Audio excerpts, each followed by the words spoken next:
Good morning, my dear student of 7th standard. Today I will explain silk fabric and life cycle of silk moth. Firstly हमें ये पता होना चाहिए कि silk fibre जो है ऑब्टेन होता है सिल्क वॉर्म से। ये क्या है, एक एनिमल्स की कैटेगरी में आता है। कैटरपिलर ऑफ सिल्क मॉथ से हम लेते हैं। इसके कैरेक्टर क्या है? इट इज़ अ लस्ट्रियस, बहुत ज़्यादा चमकीला है। इट इज़ स्ट्रॉन्ग, मजबूत है, फ्लैक्सिबल है एंड लाइट वेट है। वेट में हल्का है और फ्लैक्सिबल है, कोई भी हम शेप दे सकते हैं।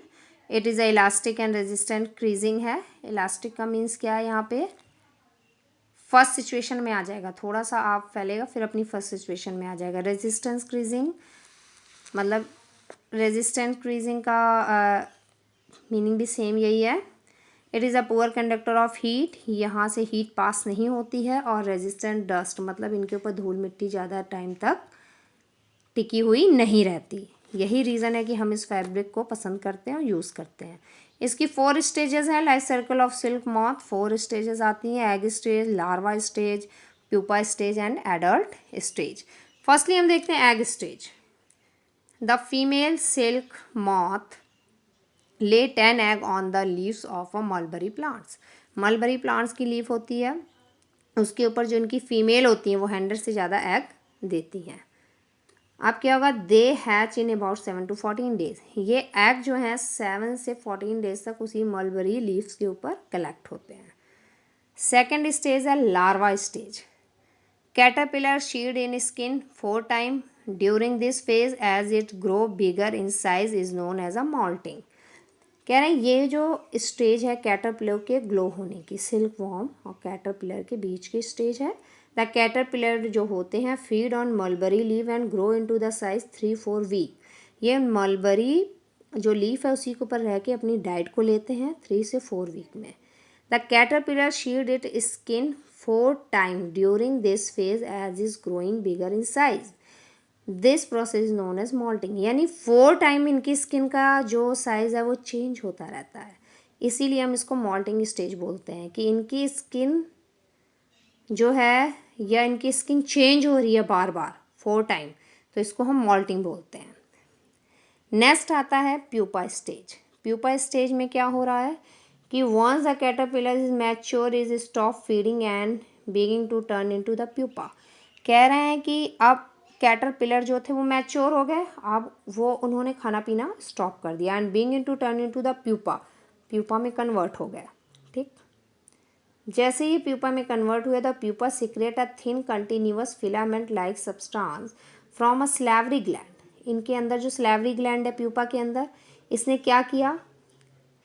कंटिन्यूअस एक सब्सटेंस निकालना शुरू कर दिया, सब्सटेंस प्रोड्यूस करना शुरू कर दिया। The substance is made of a protein. ये सब्सटेंस किसका बना हुआ था? प्रोटीन का बना हुआ था। That harden when expose to air. ये एयर के कांटेक्ट में जैसे आएंगे हार्ड हो जाते हैं।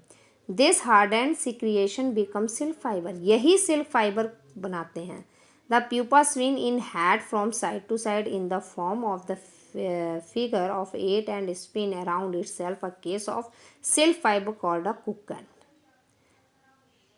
अब देखो यहाँ पे ये डायग्राम, ये क्या है? प्यूपा है।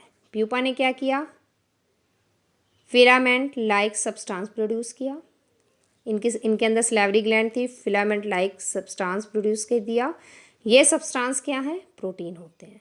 और ये प्रोटीन जैसे ही कांटेक्ट में आएंगे एयर के, ऐसे बन जाएंगे, इतने हार्ड बन जाएंगे। और इतने हार्ड बनने का मतलब ये बहुत ज़्यादा क्वांटिटी में फिलामेंट लाइक सब्सटेंस दे रहे हैं और ये इनके हेड की तरफ ऐसे ही कलेक्ट हो जा रहे हैं हार्ड शेप में, बहुत ज़्यादा हार्ड शेप में कलेक्ट हो जाते हैं। और इन्हीं को कलेक्ट करके हम फाइबर्स इसके अंदर से निकालते हैं। तो सबसे पहला कंटेंट ये समझना ज़रूरी है कि ये प्यूपा स्टेज में आए, इन्होंने फिलामेंट लाइक सब्सटेंस प्रोड्यूस किया अपनी स्लैवरी ग्लैंड के अंदर जो इनके अंदर प्रेजेंट होती है, और ये जैसे ही एयर के कांटेक्ट में आए ये हार्ड हो गए और ये क्या होते हैं? हेड की तरफ कलेक्ट होते जाते हैं और कुछ इनका शेप ऐसा होता जाता है जिसको हम कुकन बोलते हैं। The colour of cocoon depend on what the silk worm eat.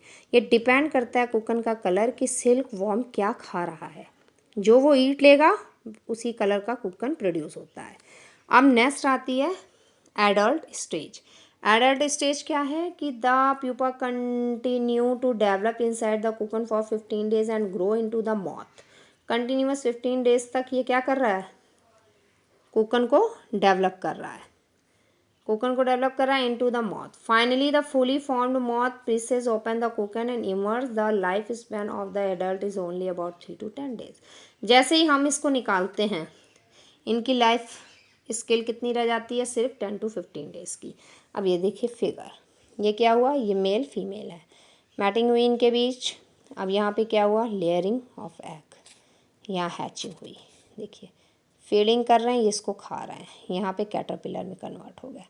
Caterpillar में जैसे ही कन्वर्ट हुए, फिलामेंट लाइक स्ट्रक्चर प्रोड्यूस किया सिलेवरी ग्लैंड से, और ये एयर के कांटेक्ट में आने के बाद अपने हेड के चारों तरफ एक कोकन नाम की फॉर्मेट करेगी लेयर्स या सब्सटेंस, कुछ ऐसे ये कन्वर्ट हो जाते हैं। ऐसे ये कन्वर्ट होने के बाद देखिए पूरा का पूरा प्रोटीन का स्ट्रक्चर इनके ऊपर कोटिंग हो गई है और ये मौत की कंडीशन में आ गया। अब इसी को हम क्या करते हैं,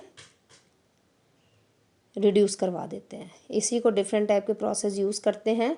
इसी प्रोटीन्स को जो ऊपर इतना कोकन है, इसको कलेक्ट करके हम फाइबर बना रहे हैं। अब जैसे ही हमने इनको हटाया, अब ये एडल्ट मॉथ में कन्वर्ट हो रहे हैं। यहाँ पे कहीं ना कहीं प्रोटीन की लेयर होगी और ये डिपेंड किस पे कर रही है, कैटरपिलर खा के आ रहा है कि कोकन्स के जो कलर होगा डिपेंड करेगा कि उसने खाया क्या है। अब ये हुआ एडल्ट मॉथ में आ गए। अब जैसे ही हमने इनके कुकन को रिमूव किया, 10 to 15 डेज़ की इनकी लाइफ रहती है, इसके बाद इनकी लाइफ नहीं रहती।